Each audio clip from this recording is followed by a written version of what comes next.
Daniela Dahl, a 19-year-old Swede, is just one of thousands of young people who has had her life destroyed by the swine flu vaccine in 2009. The vaccine gave her narcolepsy, a brain disorder associated with uncontrollable sleep attacks, hallucinations, and catalepsy. "I trusted them," she said. "I trusted them. One injection and my whole life changed." 50,000 people in Germany now have narcolepsy, according to a report in Die Welt from January of this year. Every sixth sufferer is a child. The average age is between 15 and 25 years old. The governments of Norway, Sweden, Finland, and Ireland have confirmed that the many cases of narcolepsy are due to the pandemic vaccine. There are many more cases expected to appear soon. The horrifying thing is that nothing much has changed. We, the people of the world, still face the same monolithic threat from a mass vaccination campaign with the pandemic vaccine today as we did in 2009. The same pandemic vaccine is still being recommended by the World Health Organization. If anything, a review of the pandemic by the World Health Organization in 2011 has resulted in an even greater threat to the global population. It allows for even more pandemic vaccines to be delivered even faster to the people of the world.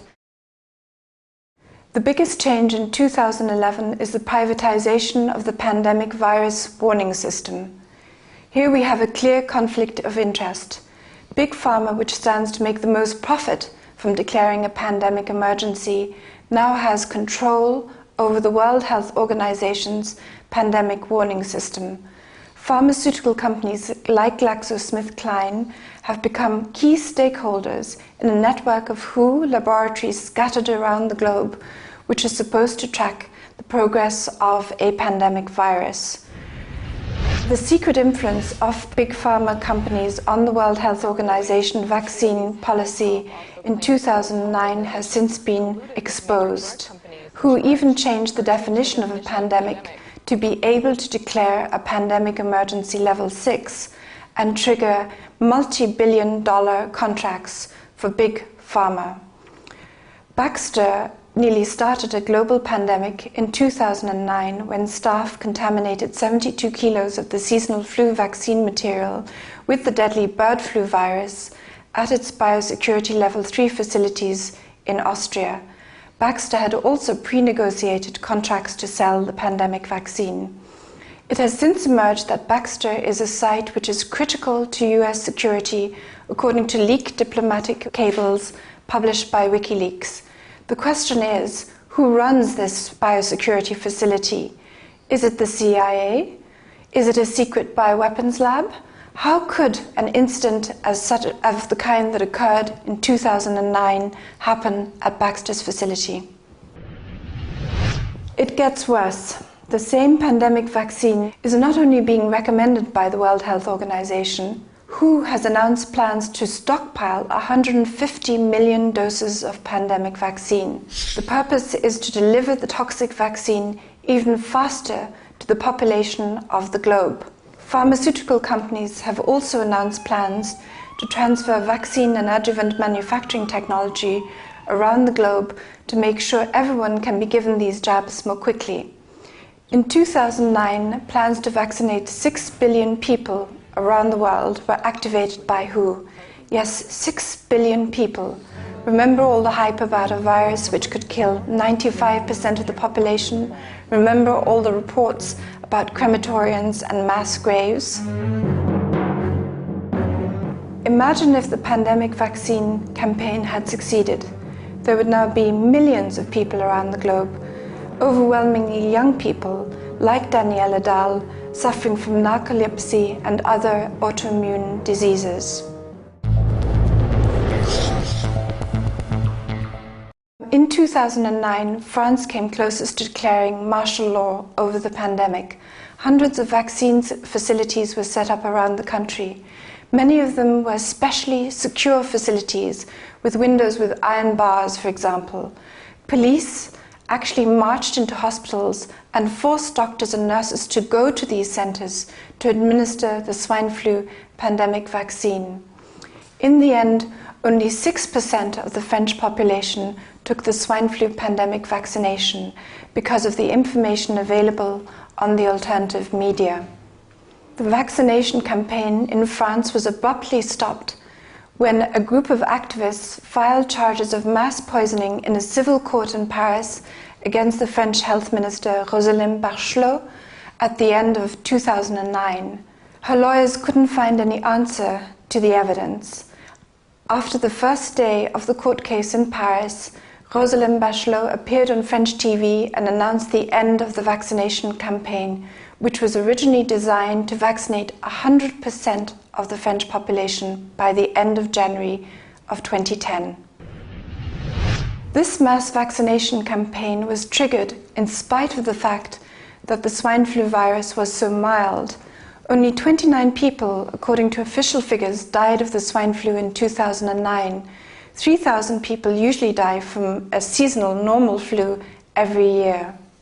In spite of all the hype from governments, big pharma and the mainstream media, only 1% of the people in Italy and Spain took the pandemic vaccine, 3% in Austria, 3% in Israel, about 6% in Germany and France, and 5% in Sweden, or about 500,000 Swedish people. In Poland, no one took the vaccine because the health minister Eva Kopacz, a doctor, decided that it wasn't safe enough. As a doctor, my guiding principle has to be not to damage others, Kopacz told the Polish parliament in 2009. We will not buy the vaccine against the swine flu. The Polish health minister was alone in refusing to trigger the pandemic vaccine contract with Big Pharma, apart from Russia, a country which also doesn't have chemtrails. And the Polish government paid a terrible price. Just days after Eva Kopacz gave evidence about the pandemic vaccine at the Parliamentary Assembly of the Council of Europe, PACE, 96 top Polish government and military officials were killed in a mysterious plane crash in Smolensk, itself now the subject of inquiry, after an enormous amount of evidence showed that this was not an accident, but an assassination attempt.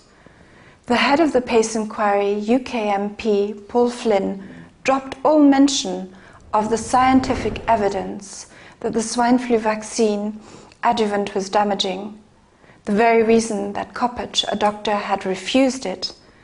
In his final report, published just a few weeks later in June 2010, Eva Kopacz has been pretty much silent about the vaccine ever since.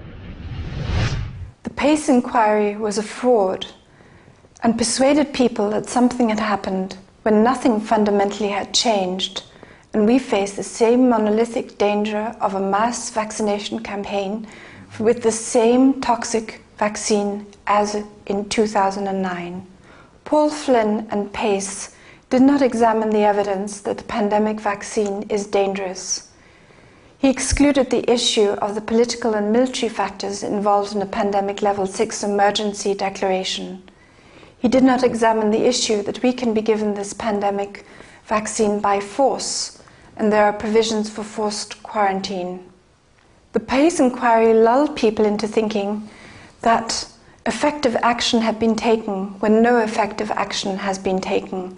No one has been brought to justice, not James Murdoch, the son of Rupert Murdoch, who sat on the board of GlaxoSmithKline between January 2009 and January 2012. The Murdoch media empire promoted the pandemic virus hype.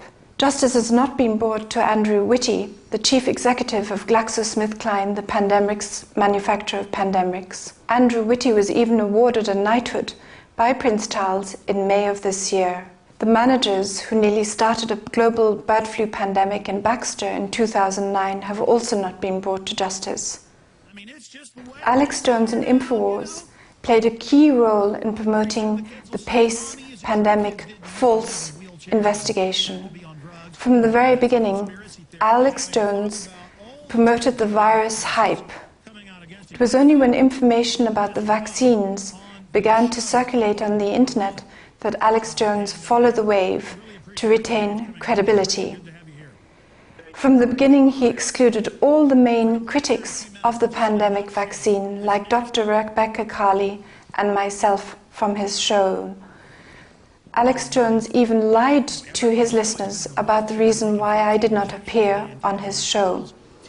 The truth is, I was invited by his staff, but when the time came for me to take the call, there was no call from InfoWars. German lawmaker Wolfgang Wodak appeared out of nowhere on the Alex Jones show when the vaccine campaign was over and when it was clear that it had failed. Alex Jones helped promote Wolfgang Wodak and the PACE inquiry as the spearhead of the criticism against the mass pandemic vaccination program. The deceit extends beyond Alex Jones to other parts of the alternative media, including Jim Core in Ireland. Jim Core has never used his high profile or his many appearances on mainstream Irish TV to spread the word about the damage caused by the pandemic vaccine. What has happened to me since 2009 is a salutary warning about how little real free speech we have in Western Europe. In 2010, 3 attempts were made to psychiatrize me by elements in the Austrian government and also elements in the global elite. A government-paid researcher at the Ludwig Boltzmann Institute called Lucas Kenner, funded by Baxter, tried to have me confined twice at the start of 2010. He is also a doctor and a pathologist at Vienna's main hospital, and he has published about his cancer research in a Rockefeller journal. He had never met me, but he went to a psychiatrist who also works on a government bioethics committee and asked her to have me confined. An Austrian police inspector has filed charges against the psychiatrist, but the court case has still not started. The board of the Ludwig Boltzmann Institute reads like a who's who of the Austrian elite. Bankers, industrialists, media tsars, and politicians of all parties sit on it. There is Christian Konrad, the head of Raiffeisen Bank, Dr. Ferdinand Meyer from Raiffeisen Bank, Franz Löschnack, the former Social Democrat health minister, Christian Rehner, the editor of magazine Profil, and Markus Bayer of the Austrian State Holding Company. Bayer is now going to take over a position in Brussels. A third attempt was made to psychiatrize me by putting me under court guardianship, but that attempt also failed because I could prove the judge had lied and the publicity was too great.